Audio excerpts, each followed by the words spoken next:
For 6 years, they used her brilliance to build their empire. But after the 13th rejection, she didn't seek revenge, she built a new kingdom right under their noses. By the time they realized, it was already too late. The office air always smelled of polish and pretense, a place where smiles were rehearsed and handshakes measured. Today was no different. He leaned back in his chair, crossing his arms, that trademark smirk carved into his face as if he were doing me a personal favor. Keep trying. Maybe next time. It was the 13th time. The word sliced through me, sharp and deliberate, leaving a burn at the back of my throat. Same printed email folded into my drawer, formatted identically to the 12 before. Same excuses. Strong candidate pool. Next quarter's your shot. Management has other priorities. No acknowledgement of the weekends I worked, the holidays I skipped.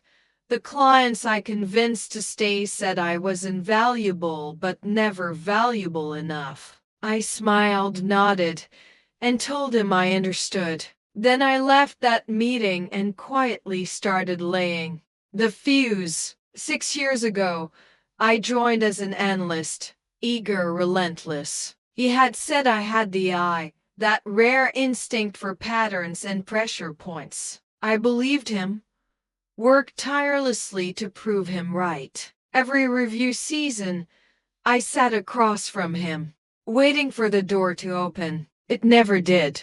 He kept me close, siphoned my ideas, praised my discipline, but always with that invisible ceiling just inches above. After the 13th rejection, something shifted. Not rage, not sadness, clarity. If they wouldn't give me the seat I earned, I would take the table. I didn't quit immediately. Instead, I started studying in silence. Nights, weekends, building a portfolio outside the firm, assembling clients who respected precision over titles. Clients liked that I was the unseen architect behind their most profitable deals. Documented everything. His backdated numbers sighed. Deals whispered over expensive lunches, shell contracts disguised as legitimate transactions. The higher he climbed, the sloppier he became, trusting that I would never bite the hand that never fed me. By month 3, I had enough to dismantle his career, but I wasn't aiming for destruction. I wanted erasure. Month 4. I arranged an off-record dinner with his most lucrative client. Just conversation. A casual exchange over wine and quiet corners. The client had always assumed I was a partner. When I clarified my mid-level status, he looked confused. You're the reason this firm isn't underwater. I didn't argue. That night, over dessert, he asked if I had considered starting something of my own. Month 5. I said yes. Quietly registered my firm, leased a modest office, and hired 3 of my most overlooked talents, 2 of whom were already running his systems beneath the radar, the third with admin access to the master client list. Loyalty shifts swiftly when people realize who truly champions their success. Then came month 6. A single email at 10:01 a.m. My resignation is effective immediately. No pleasantries, no gratitude. By 11:30, he had called 5 times. By noon, 2 emails sat unanswered. At 2:00 p.m., I spotted him outside my new building, lost, scrambling for a semblance of control. By then, it was already over. Every client I nurtured, every relationship I preserved, walked out with me that morning. I didn't have to ask. They knew where the real value had always been. By 4:00 p.m., the firm's stock had dipped 12%. By 6:00 p.m., the board convened an emergency meeting. By midnight, His email account was deactivated. Not once did I return. His 48 missed calls 3 days later, he appeared at my office doorway. No greeting, just standing there, pale, defeated. "You used me," he said. I looked up, calm, collected. "You used me for 6 years." He scrambled for arguments, blame, and pleas. I listened, unmoved. Then I handed him a sealed envelope. Inside, the printout of 13 rejection emails, each annotated, each highlighted. Across the bottom, in my handwriting, "It's not personal." Maybe next time left slower than he had entered. The office resumed its quiet hum. My team immersed in work, a symphony of focused diligence. My firm thrived. Clients trusted me. The team was sharp, loyal, and respected. No more ceilings. No more rehearsed Smalazy didn't ruin him. That would have been too easy. I replaced him. I erased a version of success he had built on my back. Every time I passed the old office, lights dimmed, name plaque gone, I remembered the 13 times he promised, "Next time." And I smiled.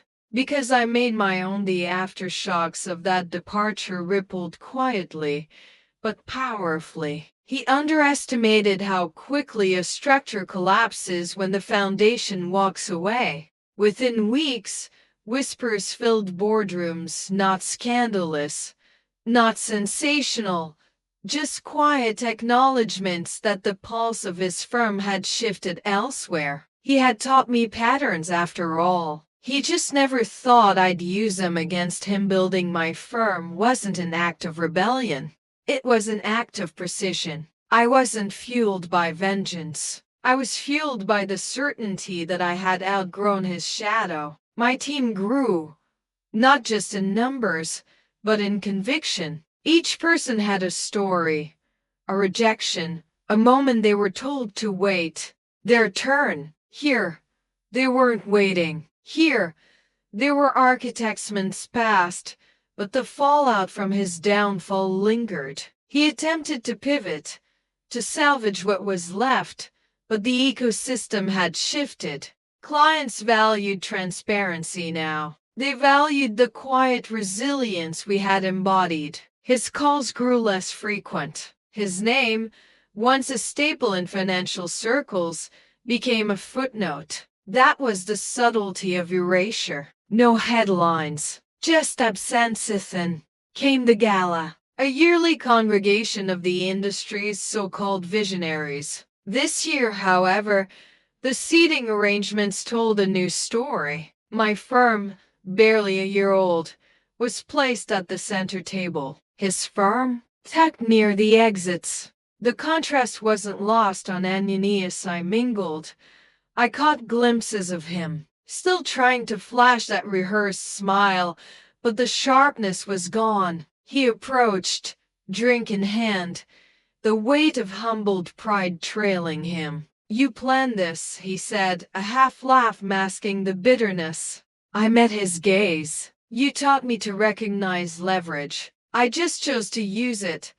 The conversation ended there. Later that evening, amid the glittering facades and hollow toasts, an announcement echoed through the ballroom. A new partnership had been forged between my firm and one of the largest global investors. The applause was genuine, not loud, but meaningful. Across the room, his expression faltered. Romance had never been my refuge, but success changes landscapes. Amidst the intricate negotiations and relentless pursuits, someone noticed the quiet strength behind the calculated moves. Elena, a strategic consultant with a penchant for reading between the lines. She had been observing, not from the sidelines, but from parallel battlefields. Conversations turned into collaborations. Collaborations turned into shared visions.